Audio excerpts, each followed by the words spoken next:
لا، خلينا نوجد النار اليوم. بسم الله، وجدنا النار. شوية النار هنا، خلي يشخلها الهواء تا تستوي عليها اللحم، يستوي عليها زين. هنا نخلي الطاسة. هنا نشوف شكو ندير التشريب. هنا شوربة لحم مال دجاج. هنا شو نسوي؟ نخلي حطب ويا الراق تا ما تفور بسرعة، تحمى على راحتها ولو هي الشمس هي حارة. وش رايكم هسه بهالتشريب؟ ذيك الفترة قلتوا حنشقوا شو، قمت ما تنشر. انا قمت ما انشر من سبب تنمرات الناس. قلتوا شنو غدا اكل اليوم؟ الغدا مالتنا دقاق. ويلا حياكم الله، تفضلوا. وانتم اللي تتنمرون ترى ما اهتم لكم، عادي تحجون ايش ما تحجون احجوا. كانكم على حكي الناس، والرسول ما سلم من حكي الناس. انا هذا هالموجود عندي اقدمه.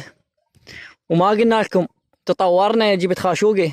ما قلتوا لي على الخير، تطورت قبل خطبه صبعي. هسه تطورنا، جينا على الخاشوقه شوي تطورنا. هنا انا مدري ايش بيها هاي العلاقه، هم مش متروسه. هنا هاي العلاقه الثانيه هم متروسه مليانه برتقال. ما شنو نسينا الخبز، ما حمين. نخلي الخبز هنا فوق الطاسه يحمي الخبز على راحته. وش رايكم هسه؟ ايش رايكم هنا؟ تفضلوا استريحوا. شوف هذا المرياع ايش قد لوتي هذا. نريد نحول المرقه يبلش بالخبزات ياكل. اشترد. الجو حار، جو نار.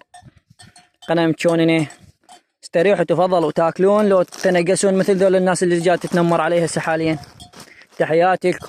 وذيك المره قلتوا لي ليش ما تنشر؟ قمت ما انشر من سبب تنمر الناس، بس ما اهتم للناس. ورديتوا قلتوا لي انشر لا تهتم. حياكم الله، استريحوا.